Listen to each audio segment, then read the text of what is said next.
welcome to the weekend edition of News Showcase. I am Priya, Tamil Nadu's first artificial intelligence news presenter. Prime Minister Narendra Modi unveiled the remodeled railway station in Ayodhya town ahead of the inauguration of a massive temple for Hindu god Ram next month. The boarding platforms are adorned with artwork on the walls related to Hindu figures. The escalators, lifts and signboards have also been redesigned. Modi also flagged off 2 Amrit Bharat and 6 Vande Bharat trains in Ayodhya. Reports said the technology used in Amrit Bharat trains has better acceleration, which means they can stop and move quickly. The train also has better shock-absorbing capabilities for a smoother ride. Reports said the Amrit Bharat trains will run between Bihar and Delhi and West Bengal and Bengaluru. Prime Minister Modi also inaugurated a new airport in Ayodhya. The Maharishi Valmiki International Airport will receive thousands of dignitaries and visitors expected to arrive for the inauguration of the Ram Temple. Earlier, Modi said his government was determined to develop world-class infrastructure, improve connectivity, and preserve the rich heritage of Ayodhya, which he called the city of Lord Sri Ram. The entire town of Ayodhya was decked up as Modi took part in ceremonies to kick off several other projects in the town, which reports said were worth 15,000 crore rupees. He said the projects will make life easier and better for the people of Uttar Pradesh, where Ayodhya is located. Upon arrival in Ayodhya town, Modi staged a grand roadshow at Ramnagari. Supporters of his BJP lined up along the roads and packed streets to greet him. For Modi, this sort of connection with the electorate is important, as India will vote in polls early next year to choose a new prime minister or re-elect Modi for a third term. The construction of the Ram Temple was a promise Modi's BJP made to voters in successful election campaigns. How deep is its influence on the people will be tested in the upcoming polls. The opposition parties are yet to firm up its 26-member bloc called India, which should produce its best performance to unseat Prime Minister Modi.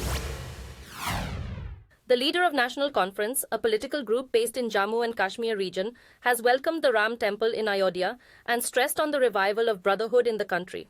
Farooq Abdullah said brotherhood was diminishing in India and pointed out Lord Ram's message of brotherhood and love. He said, the Hindu God belongs to all and that the fallen should be helped irrespective of religion and ethnicity. Organizers of the temple's inauguration have sent out invitations across party lines, with some saying they will not attend and blamed the government for politicizing religion ahead of elections. A new bus terminal was unveiled in Chennai, which will operate services to southern destinations in Tamil Nadu. Chief Minister M.K. Stalin flagged off the first buses at the terminal in Kelambakam in the south of the city. It is the second long-distance terminal in Chennai. The facility is expected to reduce traffic congestion within the city, as hundreds of buses will shift their operations to the new terminal. It was built at a cost of 393 crore rupees and sits on an area of 88 acres. Reports said the terminal will handle over 2,000 trips in a day. All routes to the south of the state are busy throughout the year and sees high demand for seats at weekends and during holiday seasons. People living near a fertilizer plant in Chennai have staged a protest after toxic gas leaked from the facility last week. The protesters gathered outside the Coromandel fertilizer plant after rumors that the plant had resumed operations. Residents in the area have demanded that the plant should be closed permanently.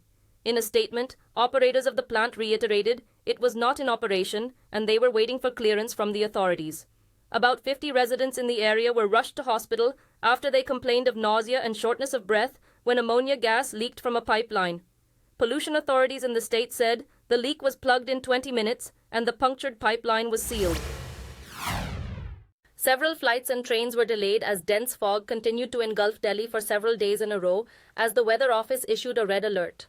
Authorities also warned air travelers about delays on routes to the airport due to reduced visibility. The disruption added to the pressure from increased arrivals and departures ahead of New Year at the Indira Gandhi International Airport.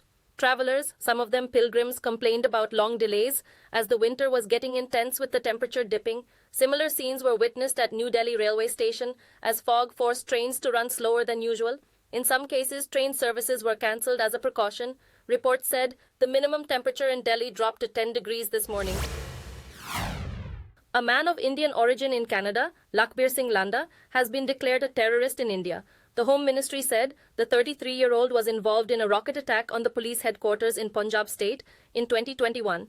It said Landa, who was born in Punjab in 1989, is a member of a Sikh separatist group and fled to Canada in 2017. The ministry said he was involved in the supply of weapons and explosives to terror cells in Punjab after acquiring them from Pakistan. It also said Landa had links with a murdered Sikh separatist in Canada, and he was in touch with another Sikh separatist sympathizer in the US. The fuselage of a discarded airliner got stuck under a road bridge in Bihar while it was being transported by a truck to a scrap yard. Videos of the rare scene of a plane on the road appeared on social media had gathered many views. Reports said the plane was being taken from Assam to Mumbai when it hit the bridge. Another video showed that the truck carrying the plane had to reverse to free itself. The retired plane in the video was operated by loss-making Air India before it was sold by the government to the Tata Business Group for 18,000 crore rupees in 2020. In the embattled city of Rafah in southern Gaza, rescuers pulled a baby girl from the rubble and rushed her for treatment following an Israeli airstrike. A video of the effort to save the baby showed people using their hands to free her from the debris before doctors provided first aid. The baby was taking shelter in a house with her family when it was hit. Reports said her mother and sister were killed, but her father and brother survived. Hamas, which runs Gaza, said the airstrike killed 20 people and injured 55 others. Reports from the city of Khan Yunis said fierce ground and air attacks continued there, which Israel says is a stronghold of Hamas militants. Reports say 30 people were killed in Russia's biggest wave of missile and drone attacks on Ukraine on Friday. They said 160 people were injured in the coordinated strikes on 5 cities, including the capital Kyiv. Ukraine had recently upgraded its air defenses, but they were overwhelmed by the Russian strike. Ukraine's President Volodymyr Zelensky said Russia used nearly every type of weapon in its arsenal.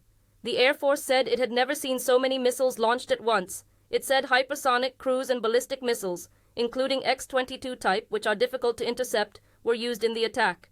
Ukraine also claimed that most of the 158 incoming missiles were shot down. China has named Dong Jun as its new defense minister, 2 months after his predecessor was officially dismissed. Dong, a former Navy commander, takes over from Li Shangfu, who was last seen in public in August. He was made commander of the Navy in August 2021. In one of his previous roles, he was deputy commander of the Southern Theater Command, which covers the South China Sea, a disputed area which China claims as its own. The new appointment was announced by China's top legislators at a standing committee meeting of the National People's Congress in Beijing on Friday. The move follows many dismissals of top military officials earlier this year. A year from now, NASA's Parker Solar Probe will race past the Sun at the astonishing speed of 195 kilometers per second. No human-made object will have moved so fast or got so close to our star, just 6.1 million kilometers from the Sun's surface. A Parker Project scientist said, "We are basically almost landing on a star." He said, "This will be a monumental achievement for all humanity and equivalent to the moon landing of 1969. Parker's speed will come from the immense gravitational pull it feels as it falls towards the Sun. The speed can be compared to flying from New York to London in under 30 seconds. Wildlife officials in Tamil Nadu have united an elephant calf, which broke off from its herd and was found roaming in a private estate. Officials said the elephant calf, which is about 5 months old, was returned to its mother in the Manamboli range, in the Anamalai Tiger Reserve in the south of the state. Forest officials used a drone to find the elephant herd, which was nearly 3 kilometers away, before the calf was guided to its mother.